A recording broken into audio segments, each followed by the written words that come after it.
What up, everybody? Welcome to another episode of Buckeye BS. We are here after the Buckeyes get a 24-10 win over Wisconsin to move to 8-0. Fellas, how you doing? Hanging tough, man. Hanging tough. Can't complain, man.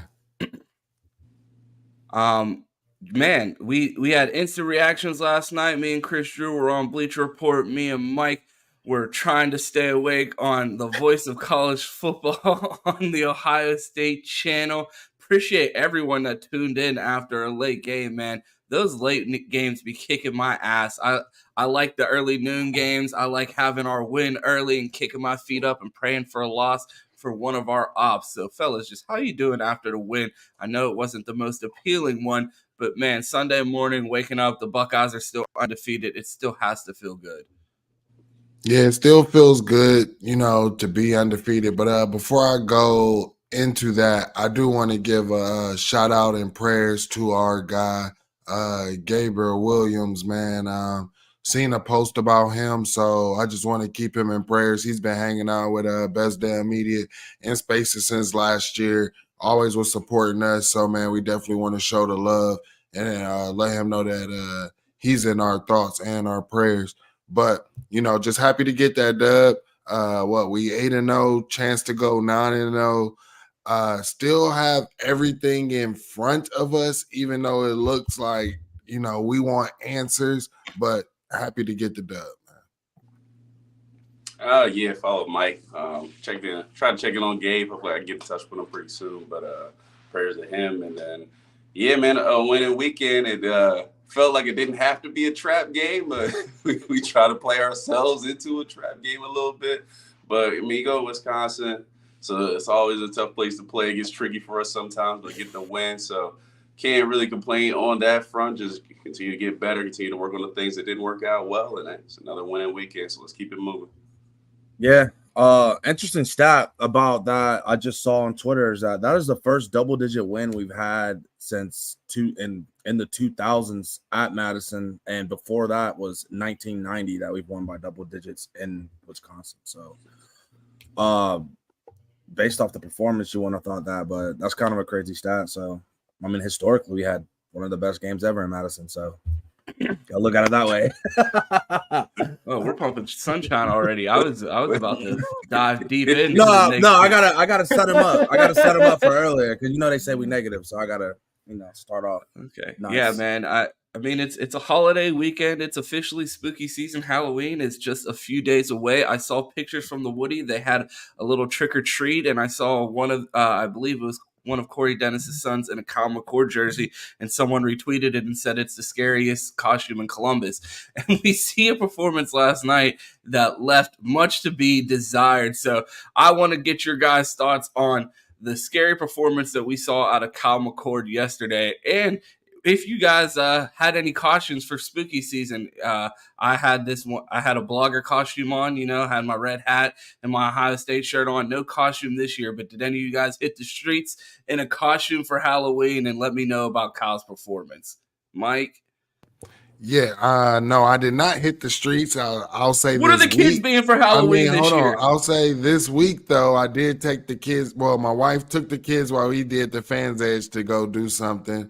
And then they went to my daughter's school about, 5:30, and they got to do trick-or-treat. My son's been a little ninja, and I got a little video of him dancing in this one room where they go to get candy, and dude's just putting on the moves. And my daughter, she wanted to be Rapunzel, so she got this little fake wig with the hair long down, but they enjoyed themselves. But for me, it's just another day as a dad. Q? Man, Negroes don't dress up, man. They just go. That's cap. I just talked to this man on the phone this week, and he was like, "Yo, I got this costume I'm trying to put on, bro. I'm gonna be out there twerking, bro. You know, City Boy Quentin was in the street. Look, if you're looking at anybody on this panel, bro, and we're voting, put it in the chat. Most likely to wear a costume this year. It's absolutely definitely cute. Hey, man. Yes, I do have a costume. I was not talking about myself. I was just generalizing because Mike said he didn't put on a costume. I'm like, yeah, Negroes don't dress up, man. It's Halloween. They show up themselves. Show up with a hat and a fucking Balenciaga tee on. That's how they show up the Halloween parties. But yeah, man, my costume will be up this week on Instagram. So, tap in, Flounder Johnson. But yeah, man, had a good time out. Probably will be back out Tuesday because it's 80 degrees, what I moved here for. So yeah, spooky season, all that good stuff. So you're just a bad bitch and you're not going to tell us what your costume is? Like, no, we're going to steal it and show up at the same party? Like, what are we doing here? Like, plug his Instagram. That's what I'm saying, bro. Stay on the Instagram plugs. Like, this nigga Q sign off the show. Like, and if you want to find me, DM me on Instagram. Like, hey, listen, my costume's tough too. It's tough. You gonna see? I gotta leave the plug. But yeah. Fun fact: he got that Uncle Ruckus costume. Fun fact: my family. Shout out Boondocks. And I have not celebrated Halloween since I was like 9 years old. So Halloween is not a big holiday for me. But you a JW? You just got a new puppy. You didn't get no Halloween costume for the puppy. You're not taking him out trick or treating or anything, bro. My entire life, I have not rated Halloween that much. Like, I'm about to start calling Cam JW in here, man. Bro, Cam in college was out at all the Halloween, but why we let him? Nah, what? I mean, I'd go out outside. I'd go out and stuff, but I never dressed up. Bro, Cam was the football players at the college party wearing their athletic gear. We just got out the game. I'm on the team, if you ain't know. Fresh off a slippery rock dub, Yeah, right. I only got 2 of them. You staying after the losses? Where, Slippery Rock? No, I've never frequented there. Oh, man. But, man, let's jump right into this game. Enough of the holiday talk. Actually, no. I was going to be like, what's your favorite candy? But we're going to jump into this game. Man, I have a poll going in the chat right now, and I asked the chat to grade Kyle McCord's performance. And actually, he's doing better on our YouTube channel than he did on the Bleacher Report poll. He got an F. Was the highest graded score yesterday on the Bleacher Report instant reaction. I'm looking at the chat right now. 57% grade Kyle McCord's performance yesterday a D. So I want to jump right into it, Mike. How would you grade Kyle's performance, and what were your thoughts a day after the game? Now, I know instant reaction, we're a little hot. I don't know if you've had time to calm down, reflect. Cam just said it was the greatest performance by a quarterback at Wisconsin ever. So just want to get your guys' thoughts on the performance. No, what I said. I definitely gave Kyle. I was one of the people who gave Kyle McCord a D. If we had a loss, he definitely would have got an F. But I give him D for playing dookie ball, man. You turn the ball over 3 times as the leader of our offense. The ball is always in your hands. Every time the ball is snapped, I don't understand why you have ball security issues. Don't understand why you don't know how to just throw the ball away. But overall, yeah, he gets a D, man. It's still, missing guys who are wide open. I mean, you want to talk about his foot hurting. Oh, he went and got that first down. Carnell takes that right in the zone like he was supposed to. Is wide open. Didn't have to do that. Can't go through his progressions. Still have not seen him progress like Ryan Day told us he was. So, I mean, definitely a D. Yeah. First of all, shout out to Ryan Day's beard for the first chat in here. It wasn't a tradition while I was gone, but I ain't forget. Shout out to you, man, showing up early. Yeah, man. I remember me and Ron had a pretty famous argument after the Maryland game about Kyle McCord. I think Ron gave him a B or like a B plus because he balled out in the second half, and maybe that is a B plus from Kyle after what we see this weekend. It's so funny you bring that up because someone was in my mentions at halftime. Like, weren't you the one screaming about Kyle McCord's performance a few weeks ago? I was like, rewatch the episode. I was screaming about Q giving him a C when his words didn't match what he was saying. I was upset with Q's grading scale, not Kyle's performance. Everybody's like, why are you so mad? Kyle played bad. I was like, I don't care if Kyle played bad. If he played bad, give him a bad grade. Q's like, he played awful. He was terrible. I give him a C+. Like, that's not a C+. Not what I said. I'm like, have some nuts and stand on your take. I said he was not good. Bro, dude averages 2 intentional groundings a game, bro. This is sad. Hey, maybe that wasn't. Hey, maybe I'm wrong, and that was a B+ performance from Kyle. What I see last weekend, I looked at that one. Oh man, I guess a D. I mean, he did have a couple touchdowns, but damn, that's a rough D, bro. Pause. What are y'all on right now, bro? I was on mute. I couldn't give Mike a pause. And y'all with this letter grade D, you guys can't even talk around this. Mike's on a D. Q got a rough D. Like, what are we doing here? It was not a good performance. I gotta give Kyle an F, bro.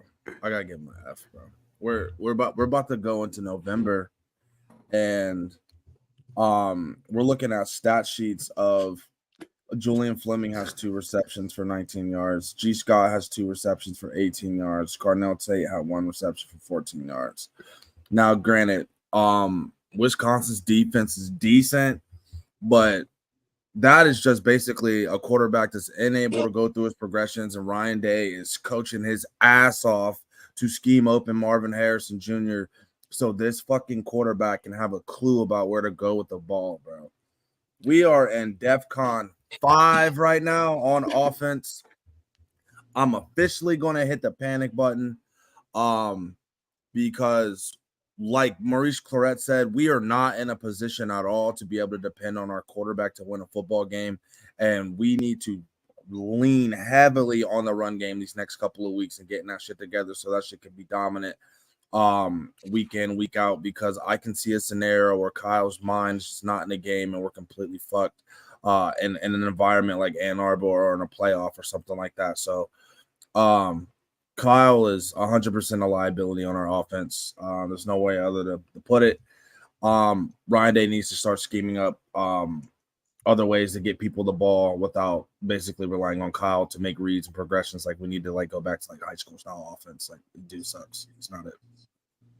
Yeah, fun fact. Yesterday, wide receivers not named Marvin Harrison Jr. had 3 total catches. Travion Henderson was our second leading receiver with 4 catches for 39 yards.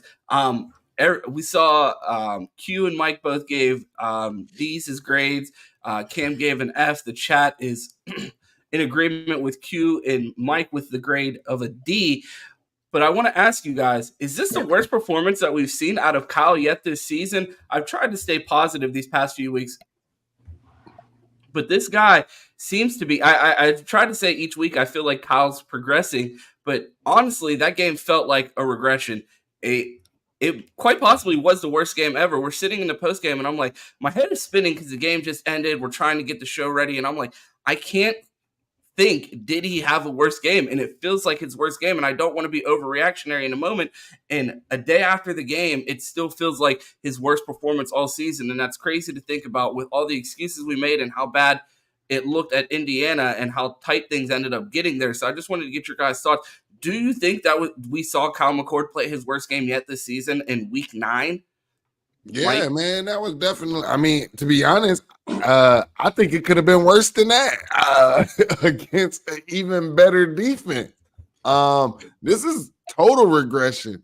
You're talking about not being able to get out of the pocket, not knowing when to throw the ball. We still have not seen him progress to knowing when he's outside of the tackle box, and we still have not seen him learn how to progress, go through his progressions 1, 2, 3. Look like sometimes he's able to go from 1 and 2, but I don't see the 3 and 4.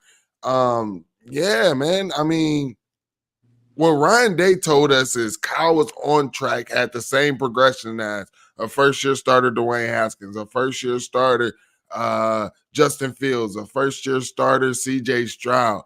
And I'm sorry, but I'm not seeing that. I mean, you're talking, we're in week 9. I was seeing these guys go through 1, 2, 3, 4, sometimes maybe hit a check down, 5 sometimes. Like, what are we doing? I mean, has Ryan Day regrets that coaching the QB position? No. This may be a hot take for some of y'all, but I still think the dukiest performance that he's had was against Youngstown State when I watched our offense punt 3 times in a row against the FCS school with the offensive talent that we had. That was the first red flag for me. And we went on this show and we pointed out how our offense has no continuity with him. And then we saw small sample size with Devin Brown, who didn't have a punting drive that entire game, and how we felt like he had more rhythm and understanding as far as timing throws, especially on the outside. And we saw Kyle McCord punt the ball 3-4 times against a team that we should have put up fucking 50 on it at halftime. So this game is not a surprise to me, but I would say against Power 5 schools in our conference, yes, this is the worst game that we've seen because it looked like he was just completely mentally defeated. I think that we're dealing with a situation where we have a quarterback that like is losing the confidence of his team, losing the confidence of his coach, and I think he's getting on social media and he's probably going to start watching and hearing the noise. And Kyle McCord is not a quarterback that can hear the noise from what I've seen. So I don't know, bro. I'm just hoping that we don't have a completely like mental breakdown at the quarterback position at this point in the season because bro looked defeated 2 weeks in a row after a win, walking off the field with his head down. That's not what I want the leader of my team to look like, and that's not the body language that I think exuberates a quarterback that's in a position to lead us to a championship.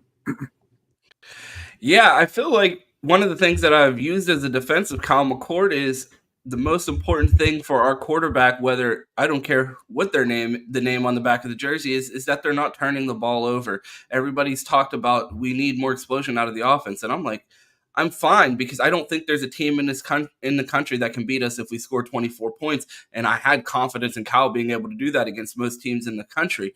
But what we saw yesterday with 3 turnovers in the first half, two interceptions and a fumble was just unacceptable. And it's becoming hard to defend at this point because I said I'm fine with Mid out there if he's not turning the ball over and we're playing defense the way we are. But we saw turnovers yesterday, and I think against a better team, we lose that game if he's playing that way. I just want to get your thoughts on the turnovers yesterday. How surprised were you, especially with all the talk of making the right decision and he's out there because Ryan Day can trust him? How much can you trust after that game and seeing those turnovers that early on the road? Mike?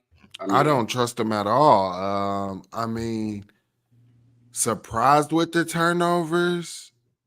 I mean, I guess you would say it is surprising because I think everybody was thinking that one in the end zone that he threw, everybody's like, why? Just why? You have the complete out of bounds to throw it out. You got the stands to throw it to a fan. Yeah, I mean, it is surprising. Even when, especially with the way Ryan Day talked about taking care of the ball. Oh, this other quarterback might have a flash and a juice, but he turns over the ball and da-da-da-da-da. We're not supposed to see that from Kyle if I'm going by what Ryan Day tells me, but I continue to see it. And then the fumble, not surprised, bro, because he has no pocket presence. It's week 9, and he still doesn't have that. It's week 9, and he doesn't have that confidence. So when a quarterback doesn't have that confidence, you can damn straight be sure he's going to turn that ball over. I mean, are we truly – I mean, first of all, first question, is this actually Kyle's worst performance, or does he do this shit every week? I mean, how many times have we seen him throw into double coverage? I mean, this time he fucked up because he didn't throw into double coverage against Cade Stover because that somehow either finds his way on the ground every time and doesn't get picked off. But he does this every week. He throws it in double coverage. He throws it late. He just throws up and says, "Oh, Lord, help me out." And this time he got bitten ass for it. Like, they turn the ball over, but it's not surprising. He fumbles almost every time he gets hit in the backfield, he finds a way to fumble. I mean, we've seen this week in, week out. So I truly don't know if this is his worst performance or this is the time he's paid for the mistakes he's made. And that's actually a more scary part because he's very turnover prone. Him not turning the ball over, it just happened to be a situation of circumstance. But also, too, yeah, I'm not seeing the performance from Kyle. I've been worried since the Notre Dame game. I mean, some of us came in here hyped after a big time win. I was like, damn, well, we almost found every way to lose that one. So I don't know, man. I've been riding the same train as that. Maybe he'll make a jump. Maybe he'll progress. Still haven't seen it yet. So that's a solid take by Q. Solid take by Q. We have been seeing this shit all year. Bro's mad surprised about that. It's like, damn, this nigga never makes good points. That's crazy. Nah, bro, that's a solid take, bro. Listen, the same Kyle we've been seeing. It's just luck didn't go his way this week. And it was like we've seen against Notre Dame when he had that great that drive, that was a dropped interception that could have ended the game. We've seen him make questionable throws that you're just like, I don't know, but so cute. That's a great point. I just don't see any type of movement in his game. But here's the main thing with Kyle that is annoying me about his game that I think that we are needing desperately. He is a thumb back there, bro. Any type of pressure, any type of fucking a glimpse of a pass rush, the play is dead. He's either fumbling. Let me stop you right there. I have a picture I'm going to put up on the screen and tell me if this looks familiar for you guys, because I've been trying for weeks to find a way to describe what this man looks like when he starts moving in the pocket, and I can see the turnover coming, and he just starts flowing his limbs, and I was like, man, it's spooky season, and this is the perfect image to display when Kyle McCord is about to have a turnover, bro. You just see him start doing this goofy jig back there, and his limbs just start flailing, and the ball's just flying around out there. Someone's going to smack it out of his fucking hand. And, bro, when he gets going in the pocket, bro, this is the only image because, nothing's fluid about it. He starts moving around. The ball is never protected, and it reminds me of these skeletons at Halloween just fucking flailing their arms around, and him in the pocket is just it terrifies me because the second he starts moving or he has the ball just hanging around, I just know it's going to turn into a turnover. That looked like his dance moves in the pregame, to be honest with you. Don't he do that? The small thing that we're missing on this offense, though, is like, when is the last time we've seen a scramble drill? Like, if the initial read is not there, when is the last time we've seen our quarterback roll out of the pocket, try to make a play, point somebody open? Like, simple shit that we see from booty boys week in, week out on other offenses. Our quarterback cannot do that. And I have to reiterate, Ryan Day is the coach of the year. Think about where we're at as a team with Kyle at fucking quarterback, 2020 hindsight. We don't even get scramble drills, bro. And we're winning football games because Ryan Day's scheming shit up so fucking well. Everybody wants to cry about the fucking the offensive line. Well, you know what? We're the only offensive line in the nation that if they miss any type of block, it's a guaranteed sack. That doesn't happen anywhere else because their quarterback's a fucking athlete and makes a play every now and then. Austin Ward said that we don't have any other athletes at the quarterback position. Kyle's actually just as athletic as the guy that can dunk between his legs. Well, didn't you not see him get that first down? That was great running. That almost lost us the game because bro almost got hurt on that play, and we almost had seventh year player Tristan Gebbia, bro. The only guy older than Bo Nix in the NCAA was about to come in at quarterback. I might roll him at that point. It'll get worse. Cam said something about Ryan Day being the coach of the year, but I want to talk about another coach that I think is equally qualified for that title. And I'm super excited to bring back this nickname. And Mike almost had a heart attack on the post-game show yesterday because he thought I was about to say Tommy Heismanberg. No, that one is officially in the archives. I don't think it's coming back. But him Knowles, that one is coming back. I thought he put on a masterclass. That defensive performance was great. I think that he's saved the Buckeyes' ass quite a few times this year. And I mean, I have to apologize. I've said it. I I love to be critical of this team when they're not doing well, but I also give them their flowers when they're performing. And man, I think Jim Knowles is putting on a masterclass with this defense and is saving the season. Our guy Anon came on the Buckeye Roast earlier this year and said that he thought that this defense was going to take a step forward and could possibly carry us to wins early in the season. We're in week 9 and this defense is still carrying us to wins. So hats off to Jim Knowles. I just want to get your guys' thoughts on that defensive performance and then just the transformation of this defense overall this year and what we look like in week 9. Yeah, shout out Jim Knowles, what he doing, man. Making sure that he's all worth that $2 million. Honestly, other than the drive out of halftime, the defense basically was shutting them down. The 3 points they got was because of, offense and special teams putting them in bad positions. So that's what happens. But this defense just continues to impress me. Tyleik Williams still comes on big. They say he's part of BIA with as many pass deflections as he gets, that continues to pile up throughout the season. And, again, I was told that watch out for Braylon Allen. He's going to go off for a 100-yard game and do all of this stuff to us. And honestly, man, I was seeing them do what they have always done every time we've went up against Wisconsin, and their running backs shut it down. So for him to be able to keep that tradition alive, because that's the way we have always stopped Wisconsin from doing anything, I can rock with it, man. Shout out to Jim Knowles. Yeah, well, first of all, shout out to Tommy Heismanberg making one of the great plays of the season. That goal line stop was one of the best plays I've seen from this defense all season. Shedding a block, holding Braylon Allen out the end zone. That, you got to give him his credit for that one. That's a very tough play. It's still Chambers had a forced fumble, man. You know what I mean? It's hard to find bad things to say about yesterday's performance. There's one person that we'll criticize, but we'll get to them in a little bit. Tyleik for bringing BIA back, BA to BIA, you know what it is. But Jim Knowles, man. Jim Knowles. I've never really hopped off the Jim Knowles bandwagon. I mean, even this summer, I was like, well, that personnel wasn't great.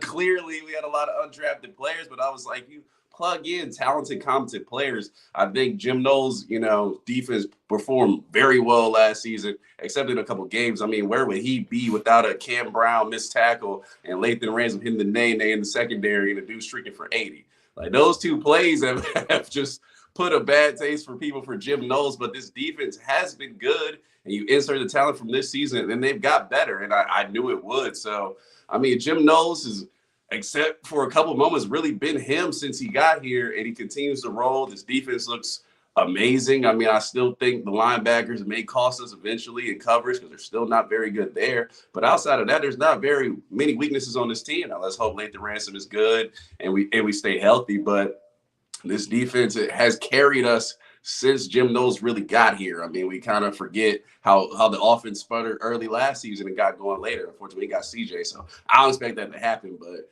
big time credit to Jim Knowles. Sputtered.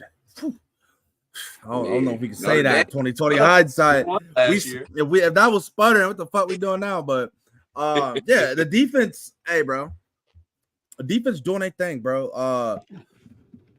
I feel like Jim Knowles this year is very, very savvy on when he wants to take his risks and when he doesn't. Like you can see last night, I bet you a couple fans were probably getting upset that we was giving up a lot of underneaths and those little dink and dunks, but all that did was take the clock off. So, I mean, if you want to take 4 or 5 minutes off the clock, taking those little 4-yard underneath routes and we'll just tackle it and get you down if we're up by 10. So, I feel like the old Jim Knowles last year would have called a dumbass man blitz and they would have got an explosive and then they're back in the game. So I feel like he's kind of realized how to mix it up when you want to take the risk, when you don't. If you saw earlier when our offense was struggling, he started dialing up those exotic blitzes and helping us with the field position and getting them off the field. And then once our offense kind of took control of the game, we went back to vanilla D and just wasting the clock out. So I think our defense is what's going to carry us. I mean, it's obviously the biggest the X factor on the team. We played through the defense, and then like Penn State last week. Defense makes plays, and everyone just hopes that Kyle makes 1 or 2 good plays a game to Marv, and we win. So that's our formula right now. So it's got us to 8-0. So let's hope it gets us to 9-0. Absolutely. We got 104 people in here with 41 likes on this video. We got to run the likes up. We have been giving Jim Knowles his flowers. We said this defense was hard to criticize, but there is one person, and I don't even know if I can criticize this person. Someone needs to take blame for this, and I don't think it's the player because, again, I said I'm not going to make fun of this person anymore because it's clearly obvious to anyone with eyes that he should not be on the field, and at this point it's coaching putting him in positions to fail. Like he's doing his best, and they put him out here, and he gets cooked. If you think Cam Martinez should not play the rest of the year, make sure you hit that like button because, like, this is ridiculous. I saw everybody on the timeline losing their mind. People have been talking about it in the chat this whole show. He is responsible for the 2 biggest plays on this defense this season, and it's confusing why, again, we see him in on 3rd down in main coverage with a blitz when we've seen how that works out every time. I mean, I've seen this movie a million times. Like, I can't watch it again. I just want to get your thoughts because I thought I saw a ghost out there. I was like, Dog tweeted out, I know that's not who I think it is. Like, I couldn't believe my eyes what I was seeing yesterday. Yeah, I don't think anybody could. I didn't even realize that he was even on the field. I don't even think Jim Knowles realized he was on the field because if he did, I don't think he would have called the defensive play call that he made, man. Like Ron said, we have seen this over and over, and it comes down to the coaching. Now, we praised this coach all last week, right? We said, Perry Eliano, he might need a raise. No, not if you're going to go put out Cam Martinez in crucial situations. Definitely a 3rd and long when you're going to play man coverage. That's not who you need out there. He still needs some development. I don't know if he is a slot corner. Maybe he will be better and progress like Josh Proctor, in a later year. But right now is not that time, bro. He might need to go free safety or something, but I never, ever want to see him in one-on-one coverage with a wide receiver or anything like that. Maybe a tight end. Let's see how he does on the tight end. No wide receivers ever. Bro, dude, don't ever disrespect Josh Proctor like that again, putting him in the same sentence as Cam Martinez, bro. He was making mistakes. I'm just saying. Proctor was never that bad. He may have done some dumb shit and tried to take a nigga out, but damn, he was never that bad. Yeah, man. I think Cam Martinez just has extremely bad luck. I mean, we see people get beat in coverage all the time. The ball doesn't seem to find their man every time it happens, but unfortunately, maybe they have a signal for Cam Martinez because every time he steps on the field, everybody knows. I mean, damn, they must be scouting us like Michigan is because they know. And as soon as he came on the field, I didn't even know who that was. I'm like, bro, who? I'm like, what number is that? Is that 8? That's not like the ransom. Is there anything like that? I'm like, oh, shit's Cam Martinez. I don't know, man. Clearly, he maybe he's one of those practice All-Americans. Maybe every time we go out there to practice, he's making interceptions. He's knocking Travion Henderson's head off. He's strip sacking Kyle McCord, which everybody seems to do. I don't know, man. I don't know how he seems to find his way on the field, especially with the guys in the secondary playing the way they did last week. Somebody else could jump in maybe, but I don't know, man. It's a mystery to me. I have nothing to say about Cam Martinez. I appreciate what he does for the team, and practice all man. Cam lying on the mic. Cam going on record line. What? Yeah, you appreciate what he does for the team. You appreciated that, giving up that 3rd down and long. I mean, I'm talking about like locker room wise, like being a team player type of things. I'm not talking about his play on the field, obviously, Mike. I ain't heard nothing about him in the locker room. Yeah, the Buckeyes, The Buckeyes were able to get the running game going yesterday. Another part of the team that was gelling. It felt like every part of the team was clicking yesterday except for one. I want to get your guys' thoughts on Travion Henderson. We talked about how important it was to get him back to this offense. You could feel something missing while he was out. There's been a lot of discussion about who is RB1. I think Trey seemed to put that to bed yesterday. He had a great game, and it shows that this offense needs that home run ability at running back. I want to get your guys' thoughts on Trey's return and his performance yesterday. I guess I'll take the lead on this one. I swear, bro, I got a serious question for the chat, for you guys, for the world. Did any of my summer takes not hit that I've been preaching all summer? Bro, I told y'all Travion Henderson is running back 1. And we've seen the reason why yet again. No one else can do what he does. The offense has been missing him for the last couple of weeks. I mean, we've seen that. I mean, Trey is just that dude, bro. When you get to the second level, recruiting takes over. He's the only guy that when we manage to get him to the second level, bro, it could be lights out. So he came in, he balled yesterday. He's back. I mean, I look like a prophet again for telling y'all, Dallin Hayden, he cool. Mine Williams. Keep talking this prophet shit, and I'm going to go up the I need to see more Kyle happy, McCord clips from week 1, nigga. Like, come on. I told y'all about Josh. A little too much sauce, bro. I told y'all about Travion Henderson. Ease off the gas. I told y'all about Jordan Hancock. I told y'all about Jim Knowles. Like, what did I say that didn't hit? Please let me know. Kyle, you wasn't the only one on the Jim Knowles train. Chill out, bro. Kyle McCord should be starting quarterback. The floor is yours. Let me How's know. Kyle McCord doing? Go ahead. Let's go back to Kyle McCord. Tell us more about that. I told you Kyle McCord was week after week 2. I was like, I didn't know the game. I was like, he's not it, bro. And you told us after week 2 we should stick with Kyle McCord and quit rotating quarterbacks. I said pick a starter and I seen enough. I said pick a starter and stick with him. If he's not it, we gonna see it. I know niggas in here not capping about Kyle McCord, bro. Because when did I cap about Kyle? What did I say? Bro, what did I say? You was not about Devin Brown getting his snaps, bro. At all. When was I not about Devin Brown getting his snaps? I said you not was like, bro, you said pick a quarterback and stick with it. Pick a quarterback, stick with him. So you saw Kyle McCord and was like, stick with that guy. You was like, Kyle McCord, let's stick with that guy. Not because of his play. That was before the season. Oh my God, he's a Glock Dookie out there, bro. Y'all chill out. Chris Drew caught you lying again. You told us you don't wear pastels. That was fucking lie detector. That was a lie. Right. Niggas stay capping, bro. I see niggas start to make shit up.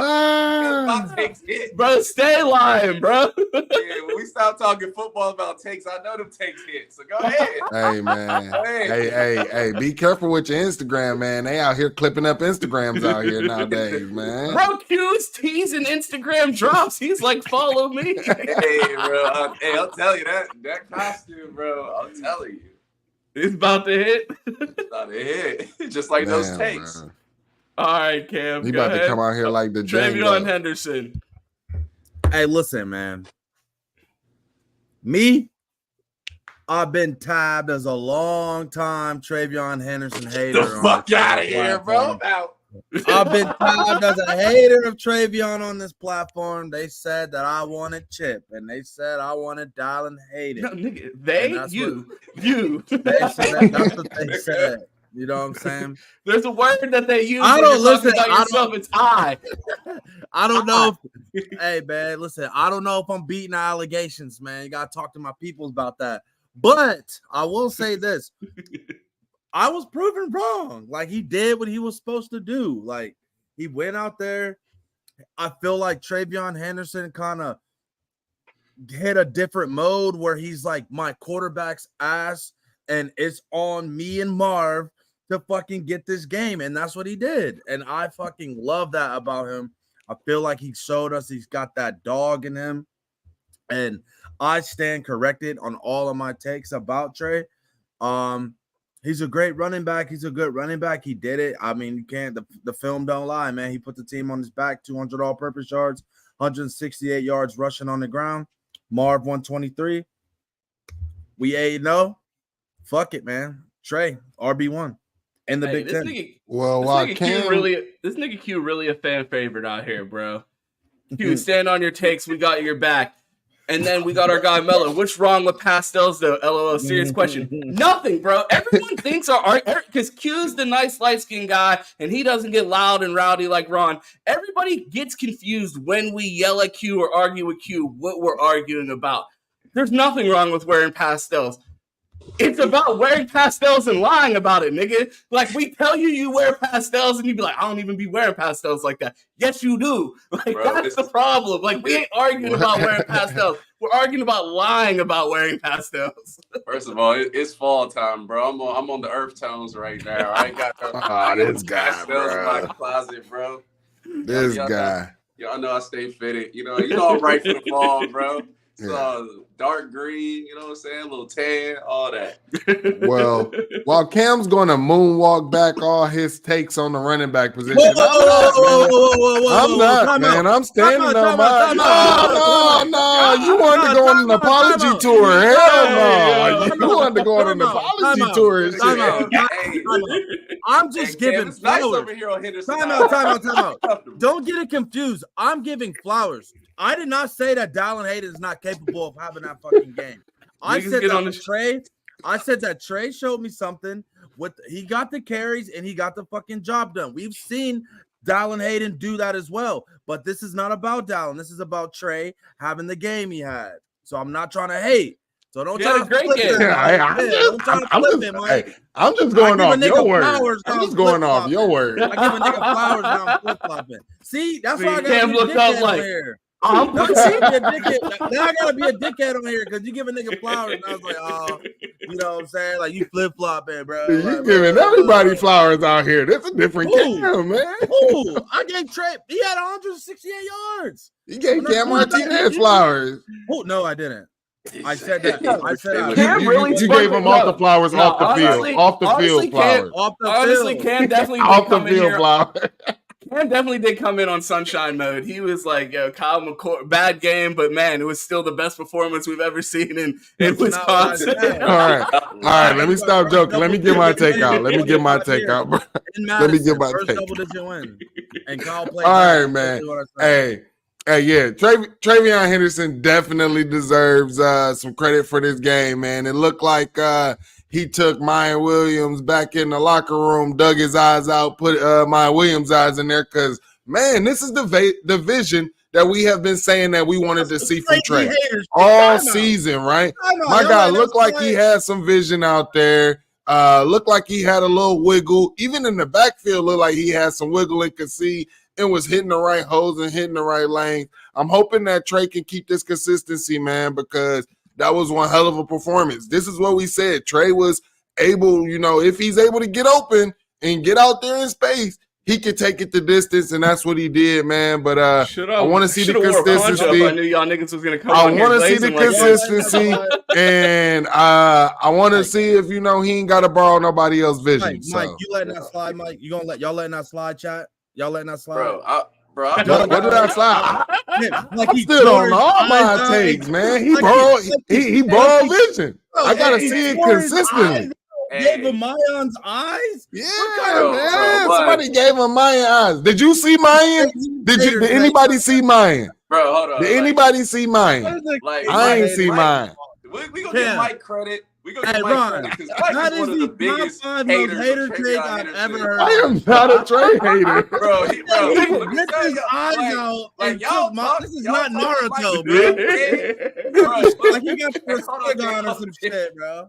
Like, hey, this is what Mike be doing during the game. This nigga Trey will get the ball. Fucking 4 defensive linemen will be waiting on this nigga. Like, they're waiting on him to get the ball, fucking clobber his ass. Mike will be in the group chat like, man, Chip would have ran through that. Like, I mean, Chip would have took it at least 2 more yards. Shit, I'm not lying. I'm not lying. Linebacker, safety, the defense, and tackling his ass. I'm not lying.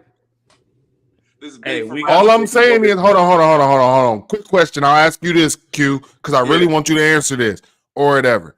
Those tackles where Trey was tackled behind the line of scrimmage, does my guy Chop, Mayan Williams, do he not normally still get the 2 to 3 yards? Nigga, we just saw him run for 2.6 yards per carry last week, bro. I'm not doing this. I will say, Bro, he barely even got anything, bro. I'll give Mike credit. Trip does some things better than Trey. Mine does some things better than Trey. It's about the total package and mostly what Trey can do when he gets into space and when he gets to the second level. I ain't gonna say he got no vision. Like, I've seen Trey run through the hole. I've seen him run hard. I've seen him hit his marks. He does miss it. Sometimes it can get better, and other guys are. Even Dallin is better. He's a better patient runner than Travion is. It's just when you put the total package together, Travion is the guy you want with the ball because he has those chances when he breaks through. When the line blocks well for Dallin, probably like a 15-yard run, 20-yard run. Sometimes he can break it. But when the line breaks well for Trey, he might be out, and it's just a wrap, and no one else can do that. So when you get the running back in those good situations, that's the time you want Trey in, and the other guys just can't do what he does, which is not a bad thing. They're all good, but, sometimes. And shout out to the O-line for actually going out there, blocking people, and not just having their hands on air, too. That definitely helped, springboard some things, too. Man, we got a special guest here. They're in the lobby. I'm not bringing them up until we get to 80 likes, so smash that like button. In the meantime, while you guys are liking that video, Cam, we saw an appearance by your guy yesterday. I was worried that you were going to jump out of your seat and hurt yourself. Are you good? Did you enjoy seeing your guy get on the field yesterday and make an impact? At this point, Mr. Ron James, it's kind of a normal thing for me to see my takes come to fruition on TV week in, week out. So didn't really jump out my seat. Just another Saturday of Cam talking about the Buckeyes and then it happening magically. So Hero Canoe's a guy. We knew that. I'm not going to really get into it. If you want to hear about Hero Canoe, go back to, I don't know, like 10 other episodes on this channel of me saying that he should be playing and should be in the 2 deep. And that he's going to be a guy there in the middle. He's the biggest D lineman that we've got, and he's twitched up. He's 6'5". I mean, what's there to hate? Every time he gets in the game, that's what you see, production. So play Hero. We should have just named this episode Humble Buckeyes because everyone's just been so gracious with their predictions that they've gotten right and just been so humble today. Everyone knows everything. You niggas are the smartest. Come on, man. And no wonder why we're Hall of Fame. No wonder why we're Hall of Fame Twitter coaches. Like, I mean, some people say, "Oh, you guys think you know more than the coaches." I mean, watch the show. Apparently, no one has been wrong about this team at all this year. No one. I can't think of one take I was wrong about at all. So. If you had listened to me instead of these other niggas over here, you wouldn't have to apologize to Josh Proctor. Hey, actually, right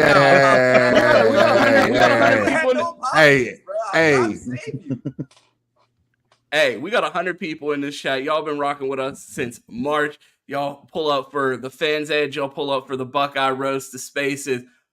Y'all know what we've gotten wrong this year. Worst takes you've heard on this platform in the chat right now, and we'll get them on the screen. So everybody's lying, talking about they're never wrong. Let us know the worst takes that you've heard on here. No, I was wrong about Kate Silver. That was the one I was wrong about. So sorry, Kate. Anyone else? No? Everyone's like, I can't even think of a time. Try to think, nigga. I'll say this. I was wrong about Ryan Day continuing. We can have a first-year starter, and boom, they can go into the league year one. So, yeah, I was fucking wrong about that because Kyle McCord ain't going to no fucking league. He goes to a league. Not the league. Well, someone said right here, need y'all predictors to start dropping them FanDuel tickets. Bro, if you want to make some money and they have college football player props in your state, watch our bold predictions on Bleacher Report. Me and Chris Drew have been going absolutely fucking insane. I called 3 passing touchdowns from Kyle McCord, and Chris hit rushing touchdown from Devin Brown in the same game. He called Cade Stover 2 touchdowns one time this week. He called Marvin Harrison Jr. 2 touchdowns this week. He has been fucking crushing it on the props. So I think that's a perfect segue to bring our guy up here, Chris Drew, joining the show for Buckeye BS this morning. Hey, Mike, bro. What up, Chris? Why you get up here hating on my nigga after he just went for 160, bro?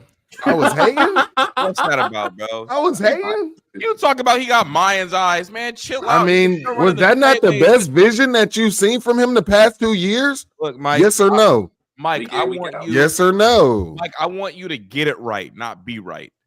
You feel me? Feel me? I Hugh wears got you, Chris. pastels. Good to know. Cam's takes have been hitting here recently, and Kyle McCord is an XFL quarterback on a team with a bunch of NFL skill players. That's what we got going on. But what's up, gang? Hell no, he ain't getting in the XFL, bro. The Rock ain't let that shit. Come Damn. on, Mike. Jesus Damn, Christ. Jesus What are we Christ. doing? It's not that. He ain't that bad.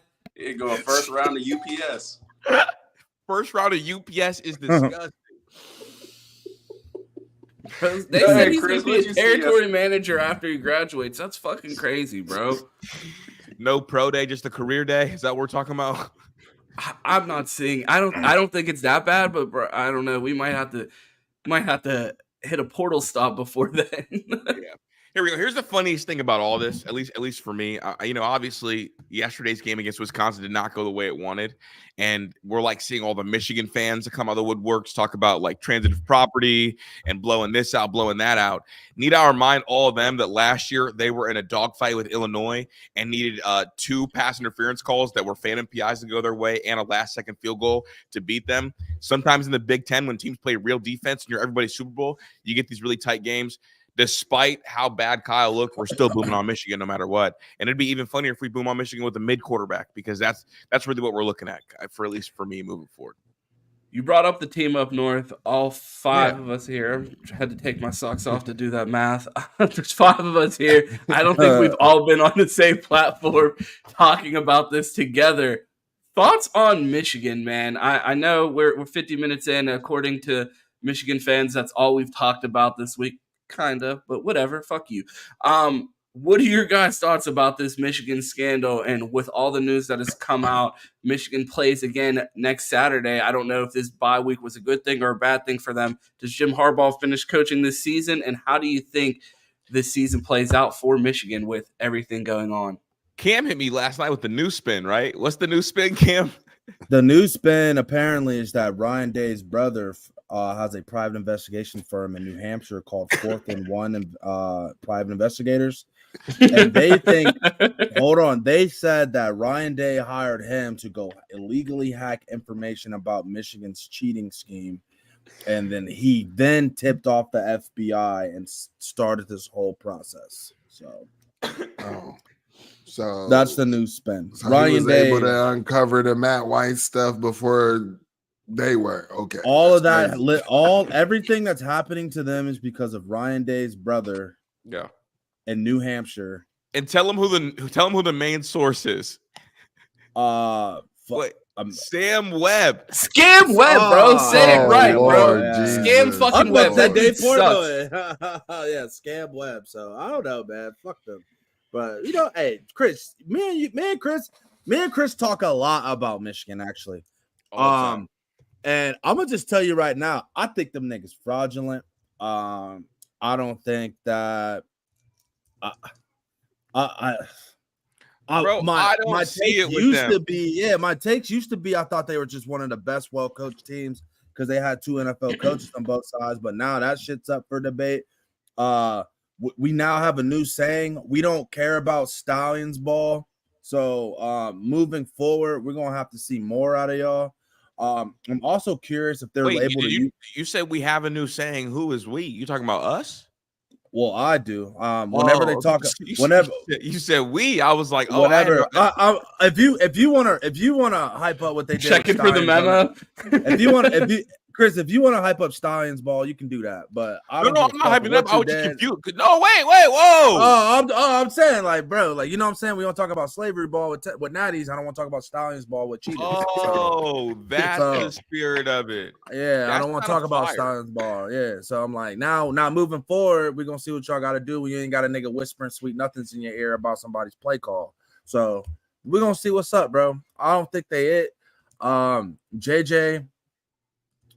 He's a poor man's Caleb Williams, which is run around and fucking try to create, don't know what the fuck he looking at. So I don't know, Chris. And another thing, one more thing about them, Chris and Q, Ron, and Mike. That O-line ain't getting the same push they did last year or the year before on that run game. And that's one of the silent things nobody want to talk about because JJ dinking and dunking around right now against some booty boy secondaries, but they ain't that physical buzzsaw up front on the O line like they used to be. So they're gonna have to come fucking serious. Isn't it like perfect, like the perfect setup for them? They think they're this like big time juggernaut, and it's because first of all, what do they have? Their strength schedule is like what, outside the top 100? 111, 110, yeah, 110. 110. That paired up with they know the niggas plays. Of course they're gonna be blowing everybody out, right? Yeah. Like you telling me we got the worst schedule of any team inside the top 20, 25 so far, and we know the niggas plays. That's like me playing my little brother in Madden. He's 7 and watching what play he selects every single time. Like, of course I'm gonna blow him out, but I'm not gonna call myself some sort of generational Madden player. The nigga's 7 and I know his plays. That's really what's going on right now, bro. I really don't buy it, bro. I don't think I don't Has this season been fraudulent enough for you guys to think that all of their players that are in contention for individual awards will not be considered by these voters? Like we saw the JJ McHeisman graphic. It seems like these guys don't care. I mean, Roman Wilson got left off the Blinokoff award list. Nigga, they picked 63 names. But they said that he would. Crazy. They said that he would start at Ohio State. Oh Lord, who said that? Look, who said that? Team Up North fans when they was hyping him up. I thought it was someone in the chat. I was like, I'm about to get to use the new timeout feature. Chris Edmonds put something up, and I just got tagged in it again. Oh, he put something up. Bro. Yeah, and it was talking about where would Roman Wilson be on the depth chart at Ohio State, and I said he'd be 10. And people was coming out saying like, hating, no, bro. And in the defense of the Michigan fans that was getting tight, Mike was definitely hating. No, he wouldn't be 10. He would definitely be. How would he not be 10? Bro, he better than Kojo. I don't give a fuck, bro. Nah. Q, talk to these niggas, man. He would be you better telling than me Kojo couldn't do it? He did against us. Q, no, I'm not going there. Yeah, He'd definitely be like wide receiver. Bro, I gotta hear Kenyon Graves. You telling me Graves couldn't? Mike right now. Nigga, bro, Roman Wilson is garbage, bro. Nigga, he would be better than Keon Graves. Bro, if you have not come up through the Ohio State pipeline, bro, you're not allowed to play in front of any of the South Florida Express kids. I'm sorry. Like, I don't give a fuck, nigga. You could put up 300 yards in one game, bro. I'm taking Brandon Ennis and Carnell. If he would have been on our roster, Carnell would have already took his spot. That's fine. I didn't even bring up B.I. or Tate. I'm asking about Kojo and Keon because we're talking about wide receivers. No, I'm taking Keon. Huh? He's hurt. I'm taking Keon. I'm taking Graves. You're taking. You seen that pass from Devin Brown? Bro, I'm taking Graves. I'm taking Noah Rogers. I'm taking Bryson. Bro. Q, get your mans. I'm honestly taking Jeremiah Smith as a high school senior. Y'all really think if Kojo or Graves was on that team up north, they wouldn't be able to do the same thing that Roman Wilson is doing? Are we fucking serious? Yes. Right. And they know the play? Are you serious? Okay. The knowing the plays. Fuck out of here, man. Come on, man. Roman Wilson. Look. All right, we're being a little hyperbolic. I will give Roman Wilson wide receiver 5. Somebody just said he's better than Carnell Tate. Nigga, I'm done. That's what I'm saying. Somebody said he's better than Carnell wide receiver 5. Wide receiver 5. You got Marv, Mac, South Florida Express, then Roman Wilson. That's where I'm going. You're saying that. They're saying you're saying. Oh, I'm sorry. XJ2. I'm sorry. So I'm about to leave. Y'all niggas is tripping, man. We tripping? We're tripping? Nigga, come back. Sit down. Put him at 6. Behind Stocksdale. 6? And we tripping. Not behind the wide receiver. Mike says Stocksdale will play. Y'all really hyping this shit up. This shit is disgusting, bro. Like, mind you, these niggas had a Tyreek Black, a Donovan Peoples-Jones, and still couldn't do this shit. They know the plays. Mike, Stocksdale playing over him? What about that? No, I'm just playing. That was a joke. Even his mic was capping. Is Jeremiah Smith better than any as a high school freshman? I mean, as a high school senior, better than any wide receiver Michigan has ever had? Yes. Yes. No. Braden, That Braylon Edwards still. Braylon Edwards. Nobody's touched what he's done in the Big Ten. My only point was Roman Wilson is top 60 wide receiver. And I hate Braylon Edwards because he be acting like a bitch, but that nigga numbers is crazy. Nice. He's like Mario Manningham's the one. That's the one. Here we go. Mario Manningham. He's saying that because he's a Giants fan. That's why. Okay, you. Who asked you? What? I see right through that bullshit. Are you a Commanders fan? No, he's a fucking Ravens fan. How is he a Ravens fan? I cannot get over this fucking comment, and you know them niggas be cheating just like their brother and their dad. I got to get all your guys' thoughts on that Dan Le Batard clip that alleged that I've never Jack met a Harbaugh. light-skinned Ravens fan. Chris, I was born in Maryland, motherfucker. That's where I'm from. Oh, my bad. I thought you were born in D.C., so I just figured Commander. Can we hear your Baltimore accent? Can we hear your impression of a Baltimore accent? Yeah. Dummy. Yeah. Look at me, Dugan. I don't even know why them niggas talk like that, to be honest. Bro, they sound like they just got over here from England. Yeah, that accent is from nowhere, bro. These niggas making that. Yeah. Just look at me, Dugan. I thought you were They born dumped the tea in the water and were like, it's Baltimore. But look, all right, I got one more question before we get out of here, man. Wait, you're gonna let Q say he's from that area, but he doesn't speak Baltimorean? That's what I'm saying. I gotta hear your Baltimore accent. You have to have one. You've had to make fun of it at least one time. I gotta hear it, bro. What's your favorite Baltimore phrase? And let's hear the accent. Bro, I do not have a Baltimore phrase. Boo! He's not even from the DMV for real. It's funny how niggas say "sure" a lot. That shit is funny, but bro, Q from North Carolina, man. I'm trying to tell y'all. Q is from North Canton. Really, North Carolina Q, man. I'm from Shaker with Mike. We grew up together. Fuck that. Shaker Heights, stand up. Shaker Heights finest, bro. I saw there's a top recruit coming out of Shaker Heights, Mike. You might have to get your street agent on and get bro to Columbus. There's two of them, a defensive lineman and a running back. Got to make it happen. Before we get out of here, go ahead, Q. We're gonna be here forever, bro. Man, I mean, we really ain't dive into what we really thought about what's gonna happen with that team up north. But I mean, honestly, how do y'all? I really want to know how y'all truly feel about it. Like, do you think that Harbaugh is gonna coach another game? Do you think that they're gonna let them play these games? I mean, and I know me and Cam talked about it. Like, yeah, we want to play them. We want to go ahead, square off without the Stallions and stuff, but I still think it would be funny if the Big Ten said we didn't have to play them and then it's like a 2020. So, well, me and my guy TK went viral on Twitter yesterday because of a group chat message between us talking about we don't really how y'all know. Scared of the team up north together. Y'all was just holding hands. That person the person that posted it is not in that group chat, is there? Yeah. No. Before Cam even gets into the story, if you're out there and you're a Teton fan, bro, listen to this pussy ass shit.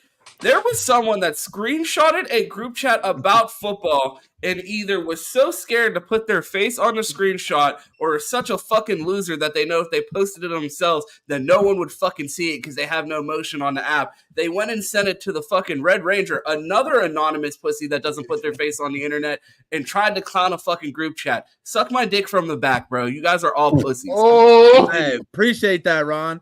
But we were basically saying nobody knows what to think or where to go because we have heard absolutely nothing from the Big Ten or the NCAA about nothing. So it's like we hear what's going on. We read the reports, but like, how does the Big Ten and the NCAA feel? Like, how serious is it to them? Like, what is their stance at this point so we can have an idea of what the fuck is going on? Because right now, it's just message board wars and allegations. So I don't know. Based off what we're hearing, it sounds like they're going to be fucked, but who knows?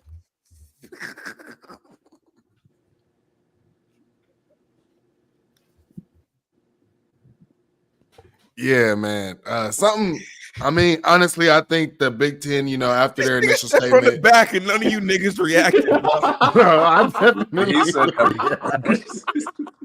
I definitely reacted. Oh man. I was just, hey, that's why I muted my mic. Look, man, I didn't want to get into the details of like what that even entails. He stands up from the back with the Red Ranger helmet on. He didn't say all that. Helmet on. Oh man. Hey, GOJ said that's my cue. He out. Look, see, look. Scaring the hoes, man. Ron scaring the hoes. Bro. He said from the back. I gotta get the swallow meat ready and for drink you it like a guys. bottle of liquor. Man, but I think the Big Ten and the NCAA need to come out and put a statement forward this week.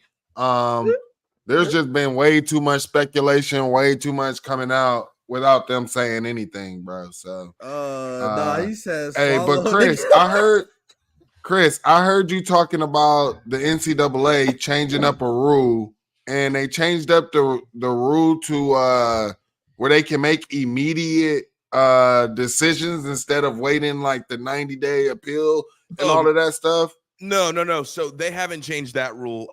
They changed the rule that basically the team has to prove that they're innocent. So it's like guilty till proven innocent. And not the NCAA, the Big Ten commissioner has the right to act immediately without going through any process.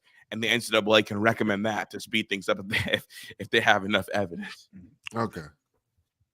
Also, a factor is we don't know how the playoff committee is going to react to this, because that's going to be months down the road, and that's when more information is going to come out. So that the Big Ten can say, hey, to save our face, will be like, what I'm saying, we don't want to shit on our own team. Just don't let them go to the playoff, and then we'll be fucking good with them there. So who knows what happens? Like, there's all kind of ways. It's multiple entities involved. Do y'all think that the new commissioner of the Big Ten, like, y'all think he gonna drop his nuts? I mean, he should if he got a pair. Here, bro, this is the interesting aspect about this whole thing. We're talking about the fucking Michigan Wolverines, the most holier than thou ass fucking motherfuckers ever. The actual founders of the Big Ten, the motherfuckers that basically started modern college football, and that fucking calls every team that's ever done anything ever cheaters, swindlers, and deceivers, are on the forefront of one of the biggest sports scandals of all time. They just called us cheaters. Exactly. With a legendary alumni head coach who's at the forefront of all of it. This is fucking terrible for them. And as a new Big Ten commissioner, what are you thinking? Like, damn, like this is the second biggest brand in my conference, and I'm in a position to where I have to absolutely shit on them amongst the TV contracts and all that. So we got all these TV people wanting to come into with the Big Ten, with NBC, CBS. What happens if Michigan gets put on sanctions for the next 3-4 years and they're a big Glock Dookie up in Ann Arbor? That makes us look a lot less enticing. So I don't know. The commissioner is in a pickle right now.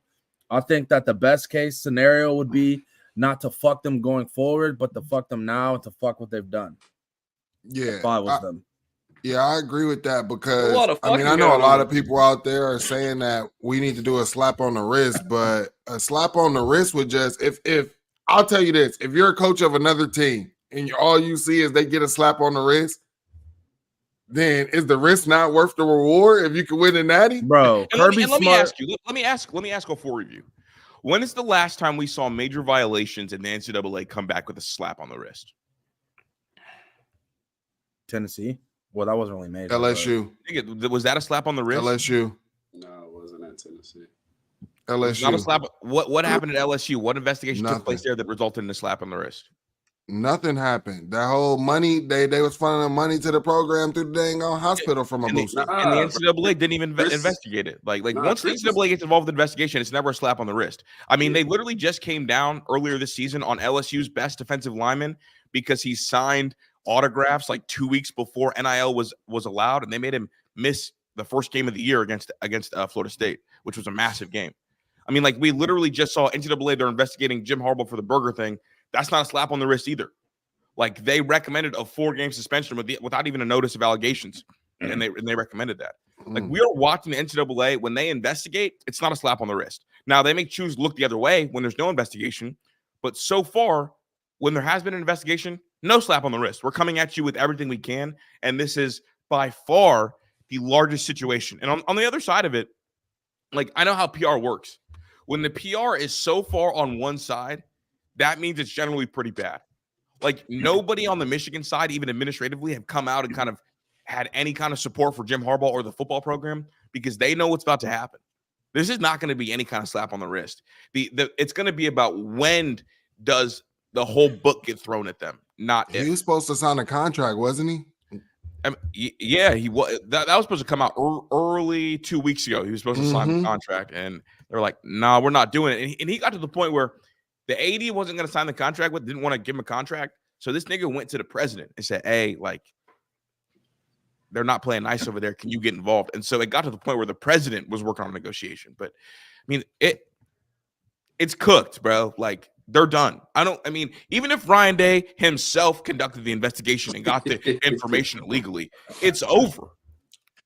Chris is right. The NCAA never really comes as a slap on the wrist. When they a lot of times will be like, nah, we ain't looking at that at all or touching that. But when they do, that shit happens to be hefty every time. I mean, I just can't get over how dumb these niggas are. Like, our fucking universe, bro. Like, fucking Michigan education. I mean, well, shout out to Chris's mom doing big things out there. She one of the bright ones because these niggas on the fucking football team are fucking idiots, bro. Like, just do shit in the daylight, bro. Batman comes out at night for a reason. That's when the criminals act. These niggas ain't robbing banks and shit in the middle. Well, I guess they are robbing banks, but they ain't doing grimy shit in the middle of the fucking day. These niggas are sending each other Venmo payments on public. Also, like, how fucking I don't even send regular payments on public. Like, when I'm paying somebody. This nigga's making $55,000 a year going to every NCAA game during this. This nigga's going to 12 games a year. How the fuck he supposed to eat? Like, god damn, these niggas is stupid, bro. That's why they should, bro. Honestly, I don't care, like stealing signs and shit. Yeah, that's some serious cheating, bro. It is what it is. But these niggas just need to get punched for how fucking stupid they are. Like, I'm cool. Everybody cheats, whatever, but don't do it like that. Come on, bro. So, another angle, Chris, you might be able to answer this. They're trying to say that nobody at the University of Michigan cooperated with the private investigator, and that all the information is coming from the NCAA COI, Jim Stapleton. I'm reading an article, and it 100% alleviated to that they were cooperating at the university. That is important to debunk their newest fucking rumor, because if a private investigator with the last name Day came to the Michigan campus, why the fuck would they line up and rat on themselves? Snitch, bitch. That's what. Oh, you're Ryan Day's brother? Yeah, come on in, man. What you want from us, bro? Like, you know what I'm saying? The reason they're talking because that came from their own fucking university, bro. Hold on, bro. I gotta read y'all this DM I got from Daryl. Exactly, bro. I gotta read y'all this DM I got from Daryl last night. Not Darnell, Daryl. Oh Lord. Pony Short Boy or whatever his name is. Yeah. Oh. This nigga sent me the Dave Portnoy screenshot. Oh no. I said, what is this a picture of? He said, bro, I'm coming to you, no trolling. I fuck with you, bro, but this shit is crazy. I never believed Ryan was doing it, but this is true. The firm that's investigating Michigan is run by Christopher Day. That's Ryan's brother. Basically, the private investigator that was at Michigan, it was Christopher Day the entire time. This is the firm the NCAA hired to investigate Michigan. I said, bro, what the fuck are you talking about? This is, bro, and they're on the timeline too, going stupid. Bro, look, this is what got me. Hey, you know what you should have responded to him with, Chris? This is what you should have hit him with. 2018. Suck my dick from the back. What? Out of here. Wow, you gotta drop the.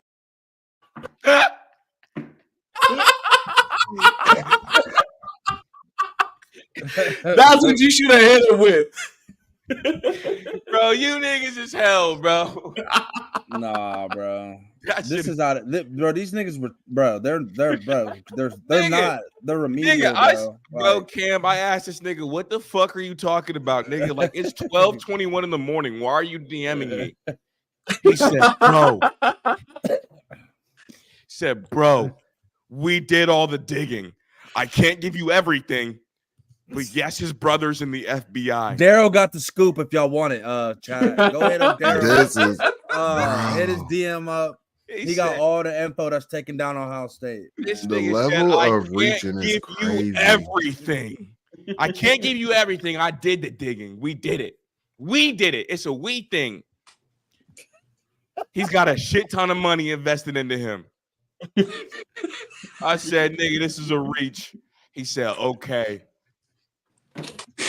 Daryl, they did the digging, bro. We're fucked. Hey, Daryl dig, man. They did the math, digging, bro. This is crazy, That bro.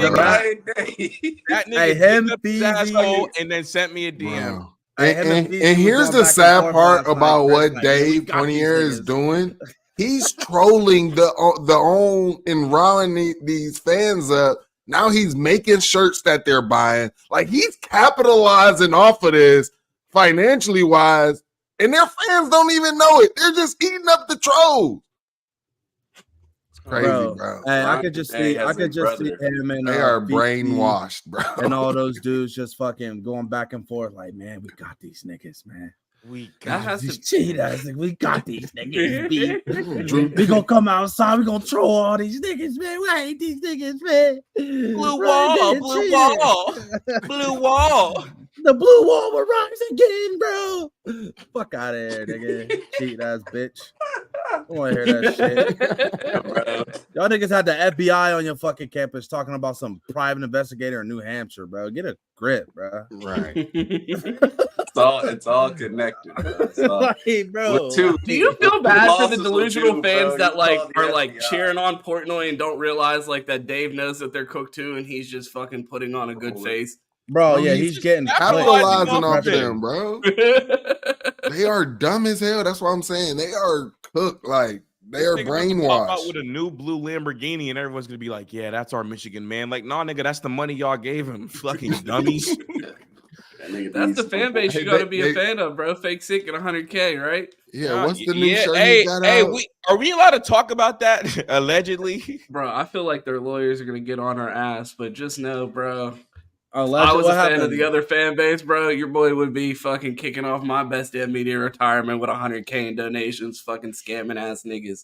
mm-hmm. I don't even know what happened. Neither do I, bro. What are we talking about? Hey, tell me all Everything has been allegedly. What are we talking about, Ron? The rumor mill is Allegedly. a certain penis munching scam artist. DJ Envy? Yeah. So DJ Envy had an ailment. He had the real estate Rico, and he said he was sick. I heard he work up there in that money team because he up was north. sick, and the nigga didn't have Aflac. And so fans gave him 100 bands, and Caesar the Peanut ran off with the money, and he was never sick. Yeah, man. All that dick much. Sound like Coach Walt, Coach Walt on Free Game Fridays, man. Free Game Friday. Start a blog, finesse 100K.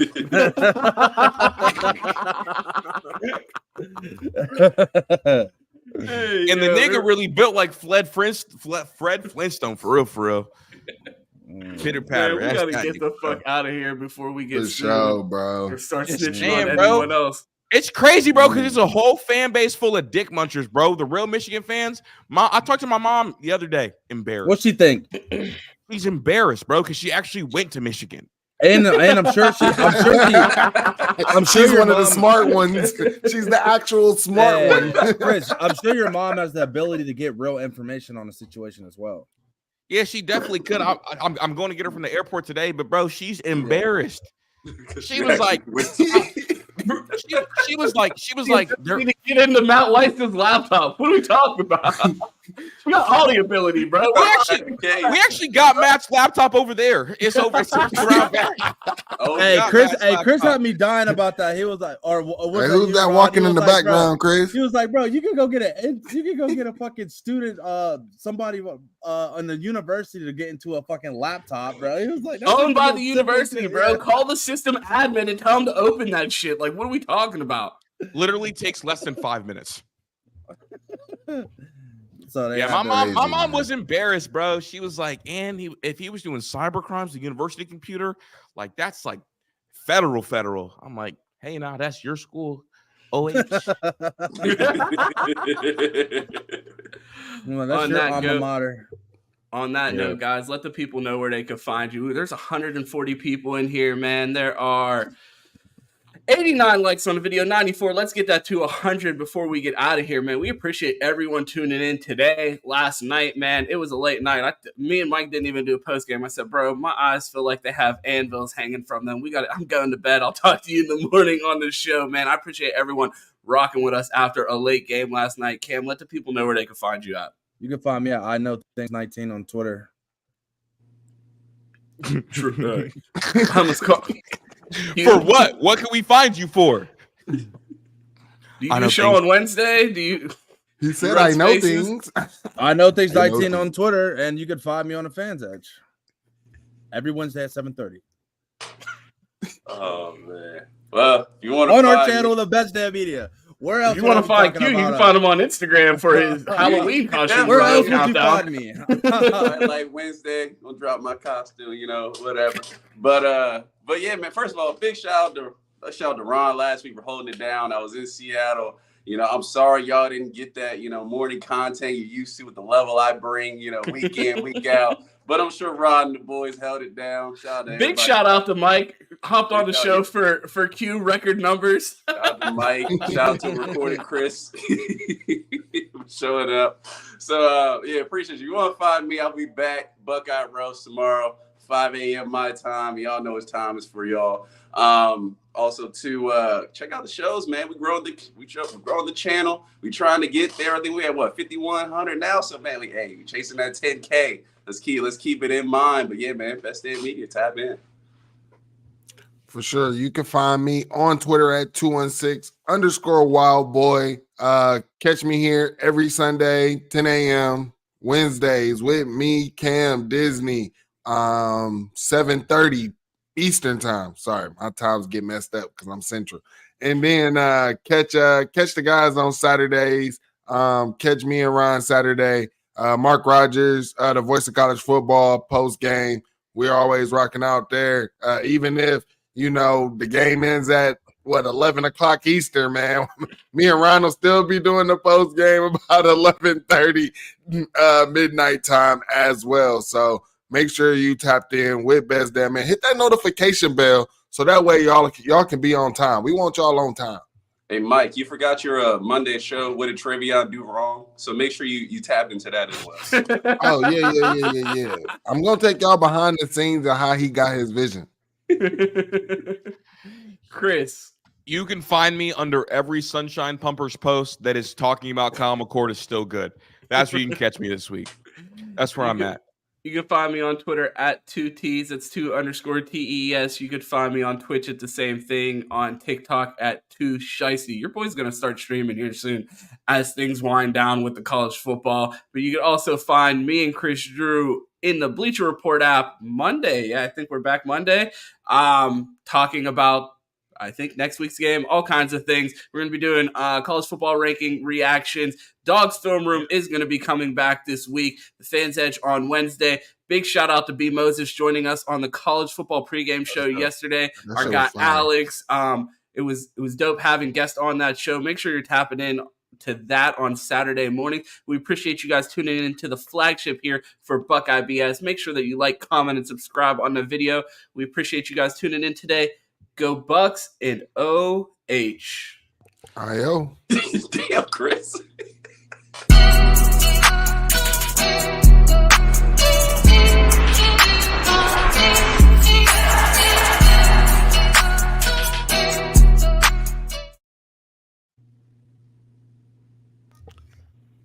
Oh, my.